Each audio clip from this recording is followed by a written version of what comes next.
Alright guys, I'm back with another long play review on the AMSTRAD CPC. This time it's the turn of Bonanza Bros, or Bonanza Brothers, and this is a conversion from US Gold of the arcade machine from Sega, released in 1990. Here's the box art for the AMSTRAD version, and here it is close up. I don't know if you can see that little white sticker there. It says comes free with Indiana Jones and the Fate of Atlantis. Thought I'd just mention that, considering we looked at that recently and never saw it for sale. So if you're looking for a copy of that, it probably came with Bonanza Bros in the end. Anyway, enough about that. Here's the arcade version first of all. We're just going to take a quick look at that so we can sort of compare. We'll just have a quick minute or two's worth of footage. Here's the title screen. And the story. Good evening boys, I've got a job for you. We're going to clean up Badville once and for all. To do that we need evidence, and it's up to you to get it from those crooked joints that are run by counterfeiters, thieving bankers, cheating casino operators, blah blah blah. I'll make a note of the sort of the story there, because come the conversion the story's kind of changed a little bit. But well, this is the trading stage here. Might as well show you that. It gives you a good idea of how you play the game. And there you are, controlling I think that's Robo. It's got sort of a sort of pseudo 3D sort of perspective, in that you can sort of move in and out of hallways and rooms, and move left and right too. And it's also got some very nice sort of ray trace kind of graphics. So yeah, you've got to avoid the guards and collect the treasure, then get to the exit, which is normally in the top left or top right of the screen, where some hot air balloon waits for you, or zeppelin, for your escape. And yeah, here's the first level, the bank. You've got 3 items to steal there.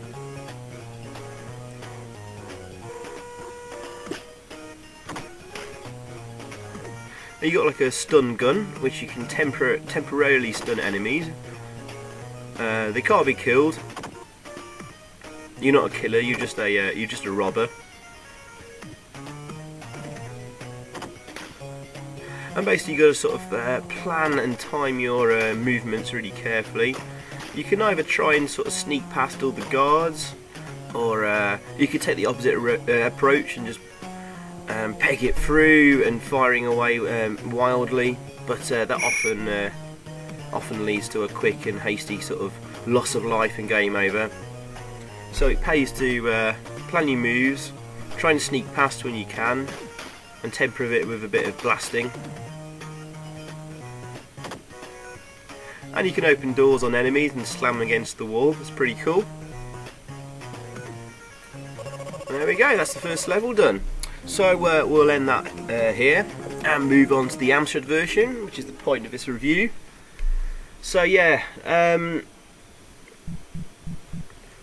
AMSTRAD version came out a year later in 1991 from US Gold. Here's the title screen, with some featuring the same funky music from the arcade version. Now, unfortunately guys, I have no idea who the programmers were behind this game. It's completely unlisted. So, I've got no one to give credit to this time.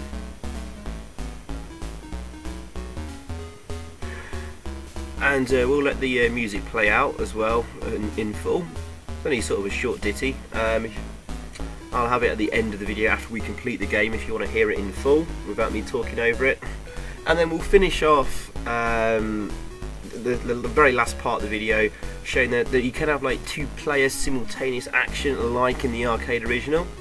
As you can see on the title screen here, there's options for 2 players. And here we go, this is the first level. No introduction though, just straight into the action. Oops, and I accidentally jumped there. I'll come on to that in a minute. The items we need to pick up are sort of flashing away in the background there. It's a little bit more sedated pace than the arcade version, but not by much. There you go, you can use the stun gun.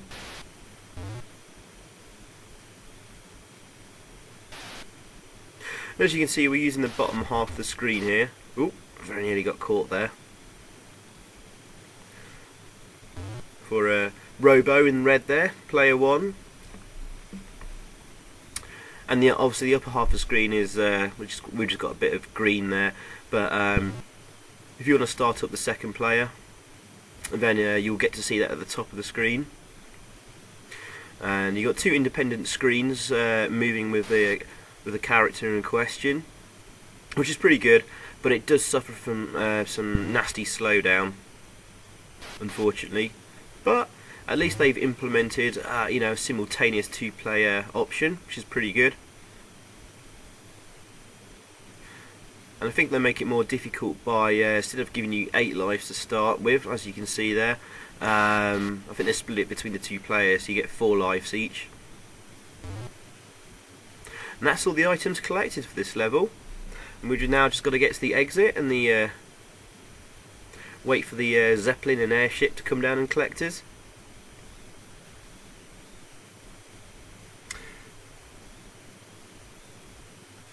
Okay, I'm just being a bit cautious here. Ah!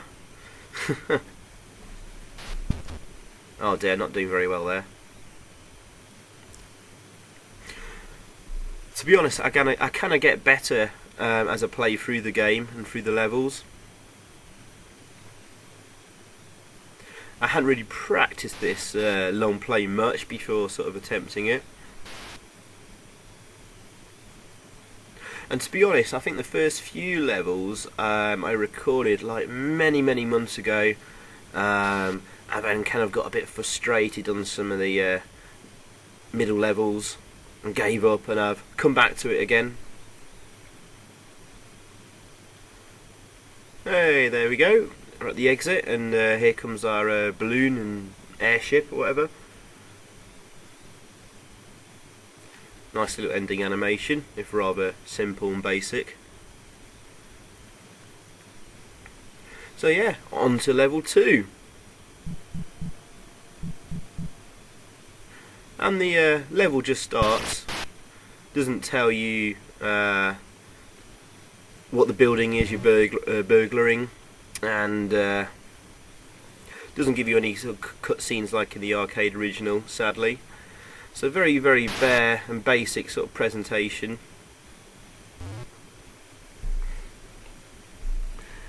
Now when I start to review games, I tend to start off with like the graphics, and they're pretty basic and blocky really. I mean, the arcade original had a lovely sort of ray trace graphics,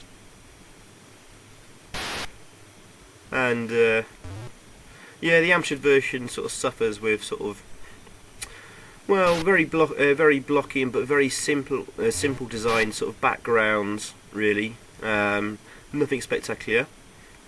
Oh, got the rope slide here. Whee! Huh, that's a nice little touch they've kept in the game.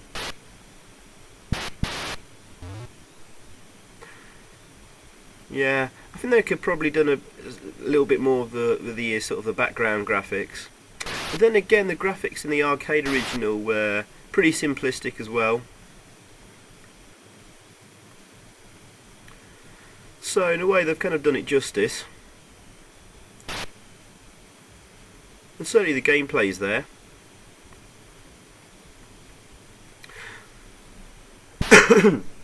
Now it's a bit of a shame that got stuck on these stairs here. Bit annoying. Okay, we're on our way now.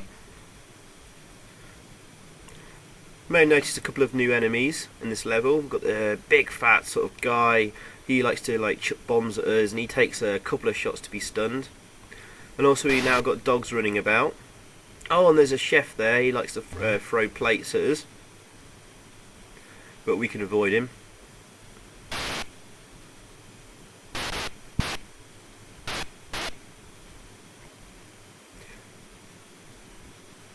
Oh, there's the big guy there. Yeah, he's not very, he's pretty crudely drawn. Yeah, shame there's no music though. I think this would have elevated the game up a bit more. And there's only really a couple of sound effects in the game as well, which are pretty bog standard. So, you know, presentation wise, overall isn't brilliant. But it is playing a kind of faithful game to the arcade original. And yeah, that's level 2 done. And there's 10 levels in total. I think I've already mentioned that, sorry.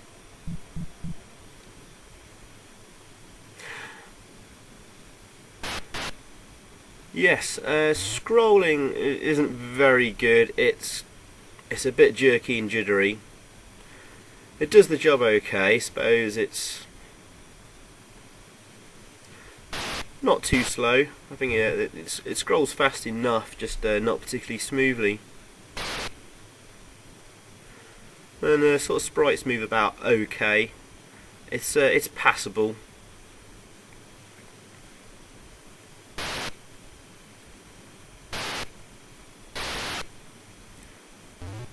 Oh yeah, if you fired off a couple of bullets, there may be a bit of delay before you're allowed to shoot any more. Yeah, and the bad guys can be pretty stupid. They may have just seen you, and if you just sort of move up to the top of the screen, they'll often sort of run by you and forget you were shooting at them a second ago. Oh! Just avoided that there.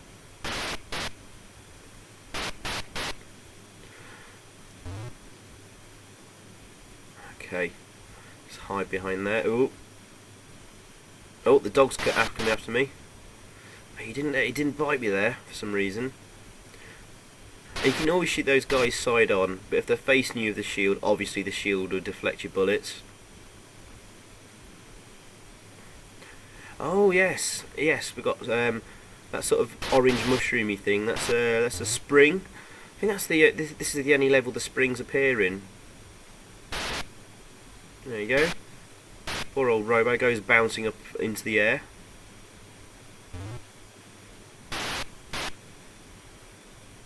Oops, mistimed that, misjudged that. And we've made it to the exit.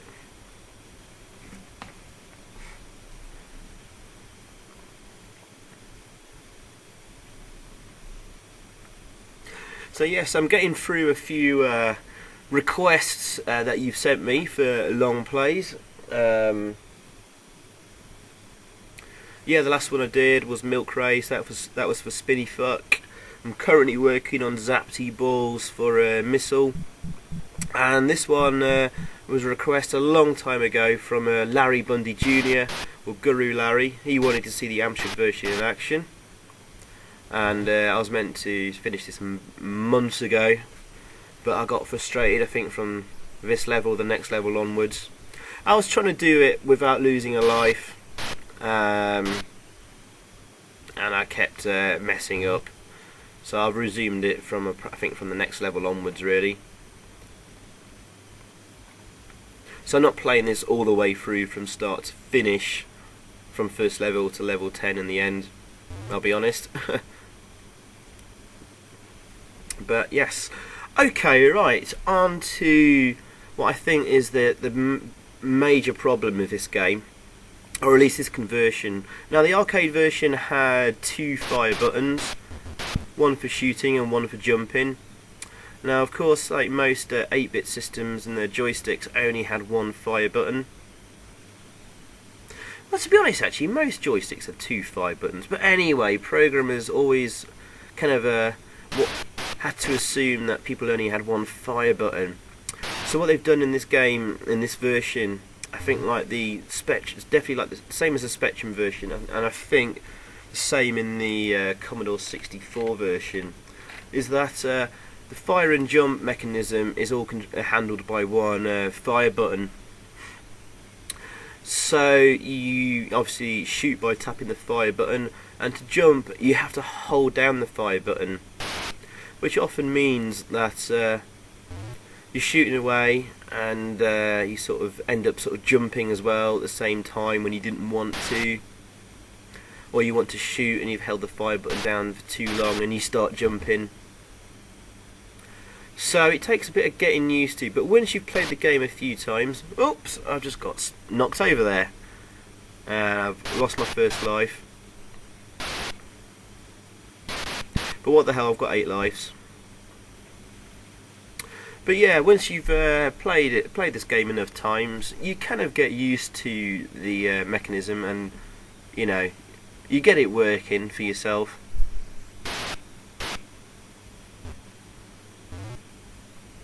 And you know what though, even after I sort of mastered not accidentally jumping all the time, I kind of I started to really enjoy this game quite a lot actually. I really like the concept of the game, kind of like, you know, sneaking around like houses and buildings, stealing stuff, trying to avoid being detected. And it's got a nice sort of shoot 'em up and platforming element to it. I don't think it's anything original. I think other games have got there before in the past. I think like Lock and Chase and Keystone Capers rings a bell. Just reading the Wikipedia article about Bonanza Bros. But there's not many sort of stealth 'em up games, and you know, we have to sort of sneak around and avoid being detected. I really like it, and I think Bonanza Bros sort of does this really well. It encapsulates quite a few different ideas and you know, different games from the past, and puts it all together in a very fun and cool little package. And I do like the characters of Robo and Mobo, kind of with their sort of shades, and a tall thin one and a short fat one. I think that obviously must be sort of modelled again on the Blues Brothers, like Jake and Elwood. Now I think in the arcade original they're supposed to have different characteristics when you're playing them. For example, Mobo here, he's tall and thin, is more athletic, so I think he can sort of run and jump better and move about quicker. Whereas Mobo, the short fat one, he's more powerful, and I think probably his, I don't know, perhaps his stun gun causes more damage and delay on them, or perhaps he only needs one shot on the bigger enemies. I'm not quite sure, but in the AMSTRAD version it doesn't make any difference. They've both got the same attributes.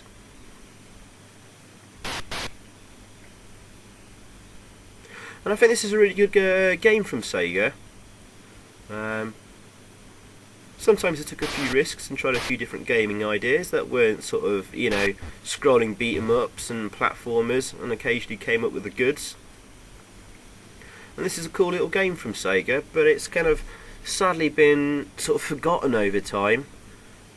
I think this is I think this would be a great game for like I don't know, the online and handheld market, maybe even a Wii game.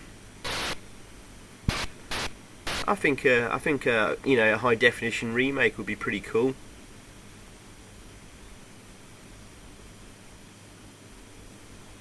But I do remember this was quite popular at the time in the arcades. I'm sure it was. I'm sure it was a pretty big seller.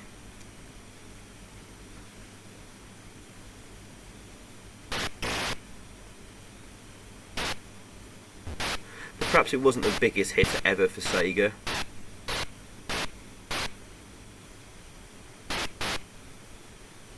Now, yeah, of course, yes, I was mentioning that the story of the game for the arcade version, well, they're basically like two crooks, and they're kind of reformed characters, ex-crooks or whatever.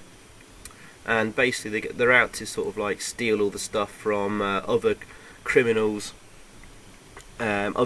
houses and casinos and banks. So basically you're a reformed crook going back to steal from other crooks. So you can debate the dubious sort of morals of that. But yeah, strangely, US Gold sort of changed the story for the 8-bit releases. This time, you're basically two robots who are, yes, they're ex-crooks and ex-burglars that have been in. Oh, just quickly, sometimes two sprites get stuck together. There's a bit of a bug there. That's perhaps the only bug that happens in the game. So we just saw that in action there quickly. But yes, sorry, the story of this, the conversion is slightly changed. Yes, they are reformed crooks and burglars, but this time they've been hired to sort of like test the security of various buildings, see if they can sneak in and steal stuff. But it's not for their benefit. They've been employed to do that. Oh, just got knocked down again. So I guess probably US Gold were worried about sort of encouraging people to go out and burgle or something, which is pretty ridiculous considering it's two stupid robots. Oh, time's running out. I get a hurry up message, but we're not far from the exit. Yeah, there's some nice locations and buildings you go through. There's art galleries and sort of, I'm not quite sure what that one was. It looks like we're sort of in Egypt in some kind of dig site or something like that below a pyramid. And I think the final level is actually a pyramid you're in, which is pretty cool. And the rest of them are sort of art galleries and casinos and luxury mansions and luxury boats and stuff like that. So, nice bit of variety in sort of the levels and how they look. And a couple of extra nice little things thrown in there, like sort of springs you can jump and bounce off, and ropes you can slide down and stuff. They only appear in like basically a couple of levels though, which is a bit of a shame. Now this didn't review very well at the time. In the press for Amstrad magazines, I think Amstrad Action, from memory, I think in the June or July 1992 issue, that's the one with lemmings on the cover, which incidentally was my first ever Amstrad Action magazine I bought, and I read it, loved it, read it from cover to cover so many times. Yeah, I'm sure they gave us sort of in the late 60s, I think they gave it something like 67%, which I think was pretty harsh. I mean, it is a full price release, so I guess, you know, you've probably been paying 11 or 12 quid on tape, 15, 16 quid on disc, so I suppose it is quite a bit of money, especially in the early 90s, to splash out on a game. But I think there's plenty of mileage in the game. It's obviously a lot more interesting than the usual sort of run-of-the-mill beat 'em ups and shoot 'em ups and platformers. I've got an interesting idea here, so I think it's executed pretty well. I think you just got to get over the sort of blocky graphics, the naff scrolling and the awkward controls, which is pretty much what Amstrad Action marked it down for at the time. Now as for the other versions, I've seen screenshots of the Specky version, and it looks pretty much identical to the Amstrad version, but obviously in sort of like less colours, monochrome or whatever. So I'm presuming it probably plays pretty much identically to the Amstrad version, and they were sort of cross-developed at the same time. Commodore 64 version I haven't seen, I haven't played. In fact, there's no YouTube videos at all up for the Specky or Commodore 64 versions, which I find a bit strange, seeing as this was a pretty hefty coin-up license and was quite popular at the time. I'm still quite surprised Sega made an arcade machine of this. It's the kind of game and story and you know, concept that kind of worked better on a sort of 8-bit system, like a home computer and home console. It's the sort of game I would have sort of felt would have been, not knowing it was an arcade machine, I would have thought it would have been developed specifically for an 8-bit home computer. I think it sort of works better than a really big expensive arcade machine. But hey ho, the arcade version was really good, and again, nice to have a bit of variety in the arcades, and sort of Sega taking a bit of a risk.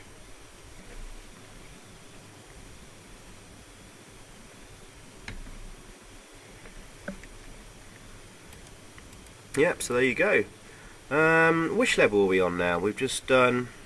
I think that was level 6. I think this is level 7 coming up. I've lost track now. Oh well. Just bear in mind there's no continues in the game, so you just have the lives you start with, and that's that. You can't get any bonus lives from doing anything, you know, from getting a certain score or picking up an object. So once your lives are gone, that's it, it's game over, back to the start.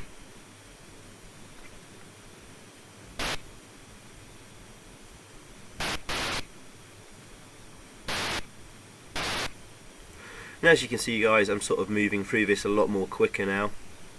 I'm getting a lot more confident and better at the game. Ooh. But to be honest, things don't change that much. I would probably guess that the further you get into the arcade version, the more newer enemies you come across with newer attributes and skills and stuff, perhaps. I'm not quite sure. But we've pretty much got the same enemies that we started with on levels 1 and 2. Occasionally a big fat boss man chucking bombs at us, like the guy we just knocked down there. The guys with the shields, which are the most awkward. And the little guys with their own sort of stun guns as well. And that's pretty much it. Oh, the guy, and yeah, they got batons. I think the guys with shields and the guys with batons don't start out by having a stun gun themselves. I think actually, yeah, on these later levels they can actually shoot you with their own stun gun, so you got to watch out for that. But that's pretty much it, really. Just like the level layout sort of changes. Doesn't become quite as much of a linear route as the early levels were. You sort of have to sort of move about, and the time limit gets a little bit more stricter.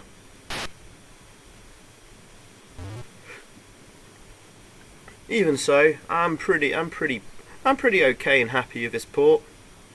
It's not going to win any awards. It's not going to be the best port and conversion ever, but yeah, I kind of like this a lot. And I definitely won't be giving it a similar mark that AMSTRAD gave it. I suppose if they gave it 67%, it would be a 6.5 out of 10. But no, I think as a review score, I think I'll give this a... Ooh, I'm sort of jumping between 8 out of 10 or 7.5 out of 10. It does have its faults, but I just kind of like the gameplay of this and the idea and concept. It does have a lot of faults though. I think though what kind of irks me quite a lot is when there's not much presentation in the game. I like to see that the programmers and developers have just not necessarily gone the extra mile. I hate that phrase, but you know, just put a little bit more effort in. I like that we've got the little animation here of the ship, but that's pretty much it. You know, there's not much in the title screen, there's no cutscenes. And worst of all, guys, I'm going to ruin the surprise at the end of this video, but obviously a lot of you watch these long plays to see the ending. Well, there isn't an ending, it just goes back to the title screen, and that's that. It's not even a high score table, which I always find are pretty pointless unless you can save your high scores. But yeah, do you know what? Because of that, I'm gonna not give it 8 out of 10. I'm gonna give it 7.5 out of 10. And I think that's fair. It's more than AMSTRAD gave it, but without being too overly generous. I think a lot of you will probably think this is quite poor. just from watching it. And if you probably picked up and played the game itself, you probably would like it even less until you got used to the controls. I just wish you could redefine your keys and allow the option to have a second key to do like your jump function. It wouldn't have cost too much to program in, I'm sure. I'm giving that score though. I've forgotten that there is a simultaneous two-player action, which is really good stuff. But it does slow down things quite a lot. No, I'll stick with 7.5 out of 10.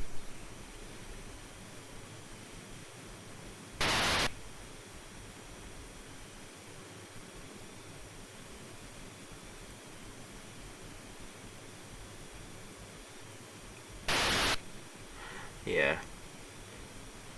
Well, there's a slightly different enemy at last again. It's the chef from that appeared, I think, first appeared on level 2. I don't think we've seen him since. Oh, we've aggravated him. Oh yeah, another little bug. Sometimes sort of like graphics sort of slight and sprites sort of slightly appear on a part of screen when they shouldn't do. And it's like sometimes when it's sort of scrolling and moving, there's like part of a sprite or part of some graphics sort of appear in the middle left of the screen. I think you probably already noticed that. But I can live with that. There it is, that white square just appeared briefly. It's not doing it now.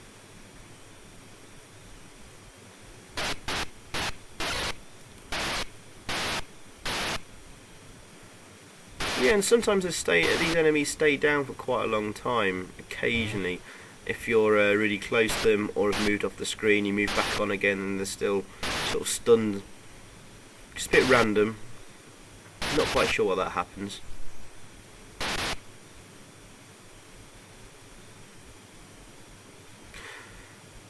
But yeah, it isn't the most amazing artificial intelligence on your enemies. You know, they're kind of preset in their ways and patterns.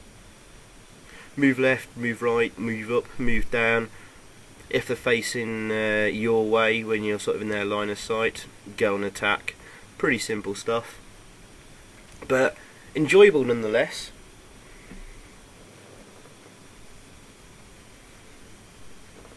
So I think this should be the penultimate level, level 9.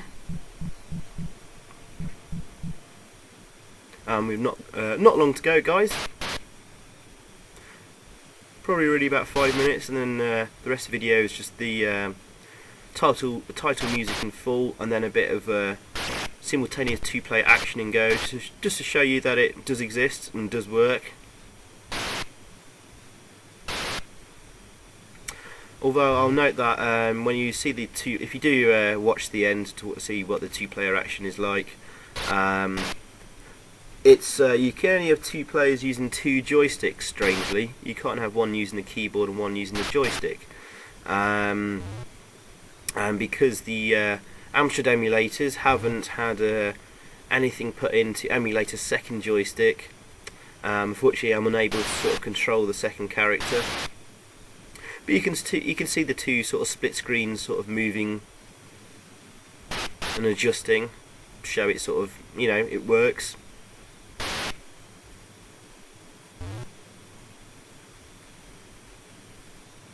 And that's about it, really. I'm not sure I've got anything else to mention, really.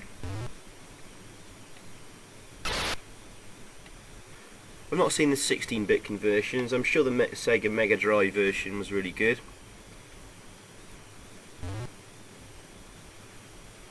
Oh, we've got another zip wire here. Whee! Yeah, a touch crudely done there with how the screen suddenly just jumps down. But yeah.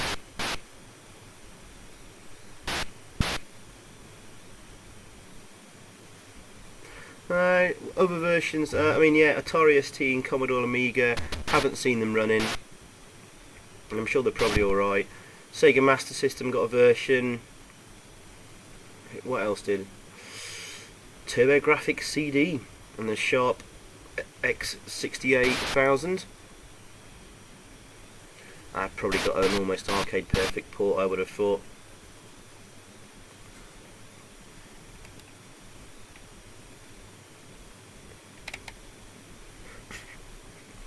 Okay, we just got to get to the exit now, and then on to the final level, which is the pyramid.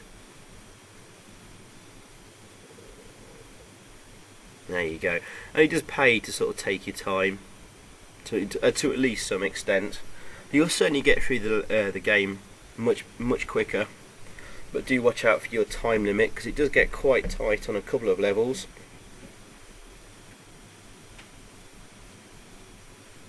Especially on this final level, we've got quite a bit of exploring to do in the pyramid, and you can get lost and hit dead ends. So watch out for your time on this final level coming up. And here we are, level 10.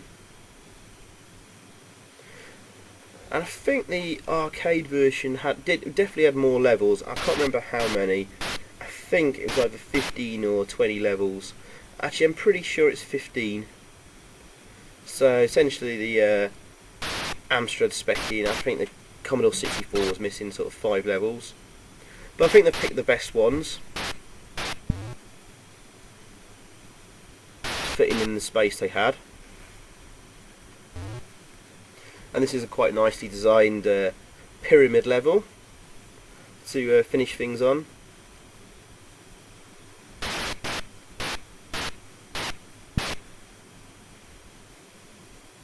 Yeah, you can tell I'm really starting to get the hang of things now. I'm moving quite quickly through. I'm working out how to avoid enemies.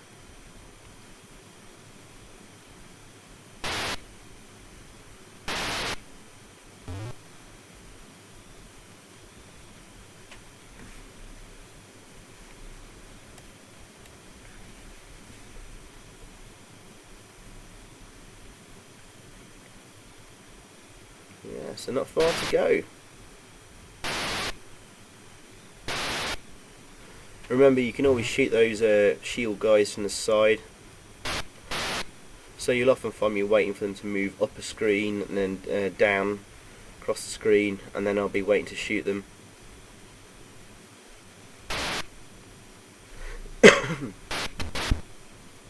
Oops. Oi! Oh, that was unfortunate. I think this will be the last life I'll lose. Sorry, I can't be asked to go back and do like a perfect run or whatever.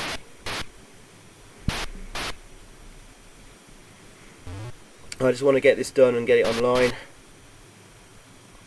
because I've been really busy recently. So sorry for not getting as many long plays and videos up as perhaps I have done in the past. But yes, we're nearly done it, guys. Two pieces of treasure to go. This is the best route through the pyramid level I've found. But look out for that time, it's ticking away there.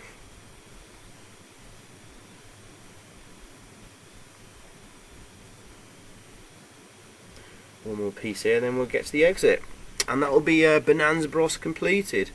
So yeah guys, 7.5 out of 10 overall from me. The negatives being, you know, the blocky graphics, dodgy scrolling, awkward controls, and really lacking presentation. Shouldn't really make this a very good game, but do you know what? I think it's a great concept. It's well executed and a decent conversion, and I quite enjoyed this. So thanks for watching, guys. Hope you enjoy. I'll let you listen to the title music in full, followed by some 2-player action. So yeah, 7.5 out of 10. Cheers.